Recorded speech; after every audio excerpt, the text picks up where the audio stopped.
ఈ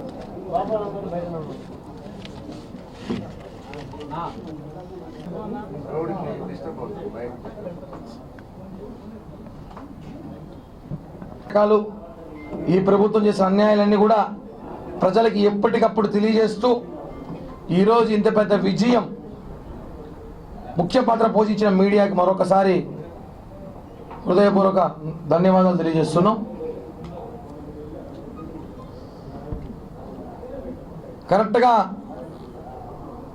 96 గంటల ముందు ఒక ప్రెస్ మీట్ పెట్టాను నేను ఉదయం ఇంటర్నేషనల్ హోటల్లో. మళ్ళీ 96 గంటల తర్వాత ప్రెస్ మీట్ పెడతా అని చెప్పా. అప్పుడు చెప్పా ప్రతిపక్ష హోదా ఇదే నా చివరి ప్రెస్ మీటు, అధికార హోదాలో మళ్ళీ ప్రెస్ మీట్ పెడతాను అని చెప్పా. కరెక్ట్గా మాట నిలబెట్టుకోవాలి కాబట్టి ఆ మాట మీద ప్రకారం కరెక్ట్గా 96 గంటలైంది కాబట్టి ఇప్పుడు వచ్చి మళ్ళీ హోటల్లో ప్రెస్ మీట్ కుదరలే కాబట్టి ప్రెస్ క్లబ్లో పెట్టా, అక్కడ పర్మిషన్ లేక. ఆరో ప్రెస్ మీట్లో చెప్పా నేను, జగన్మోహన్ రెడ్డి గారిని గెలిస్తే వైజాగ్లో కానీ ప్రమాణ స్వీకారం చేయాల్సి వస్తే నేను తిరుపతి నుంచి వైజాగ్ వరకు నా డబ్బులతో పోస్టర్లు వేస్తా అని చెప్పిన. నాకు డబ్బులు మిగిలిపెట్టారు అనుకుంటా. కామెంట్లు పెట్టారు వైసీపీ పేటీఎం గారు, విపరీతంగా నా మీద ట్రోల్ చేశారు. ఒరే కిరణ్ రాయల్ ఒరే ఏదో పోస్టర్లు రెడీ చేసుకో, డబ్బులు ఉన్నాయా లేవా, కావాలా డబ్బులు పంపించేదని, ఫోన్పే నెంబర్ చెప్పు, గూగుల్ పే నెంబర్ చెప్పు. ఇప్పుడు చెప్తాను, డబ్బులు పెట్టుకొని మీకే అవసరం ఉంటుంది, జర్నీ చేయాలి మీరు అందరూ కొంచెం అట్లా చెప్తాను. పవన్ కళ్యాణ్ గారు ఇలా చెప్పారు, ఎవరినేం మాట్లాడదని. మేము కూడా ఏం మాట్లాడడం లేదు. కొంచెం మాకున్న బాధని ఆనందాన్ని వ్యక్తం చేసుకోవడం తప్పు కాదు.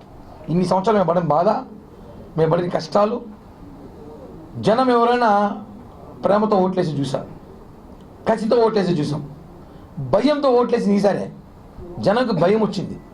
వీళ్ళు మళ్ళీ వస్తే ఏం చేస్తారు అనేసి అసెంబ్లీ గేటు కూడా తాకినని చెప్పినవారు ఈరోజు వాళ్ళ అసెంబ్లీకి రావడం మానేస్తారు. ఇంకా పాతాళాలను తొక్కుతామన్నారు పవన్ కళ్యాణ్ గారు. మేము కూడా అనుకున్నాం పాతాళం అంటే ఏదో అనుకున్నాం. ఇట్లాంటి పాతాళం ఎప్పుడు చూస్తున్నాం, చిన్న దెబ్బ కాదు. వైఎస్ఆర్ కాంగ్రెస్ పార్టీకి ప్రజల బిడ్డ జగనన్నకి ఇది అసలు 11 సీట్లు అనేది కూడా ఆయన ఆలోచిస్తాడు.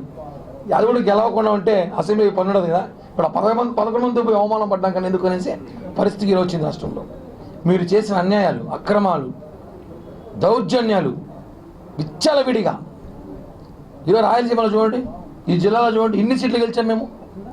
ప్రజలు భయపడి పరిగెత్తి ఓట్లేశారు.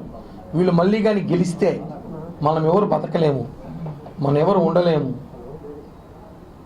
దారుణమైన పరిస్థితుల్లో రాష్ట్రం ఉన్నప్పుడు పవన్ కళ్యాణ్ గారు ఈరోజు నిజం చెప్పాలంటే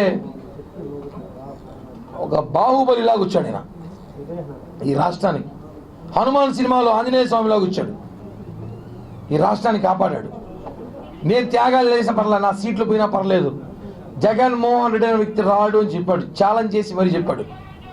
చెప్పి చేసిన వ్యక్తి పవన్ కళ్యాణ్ గారు ఈరోజు.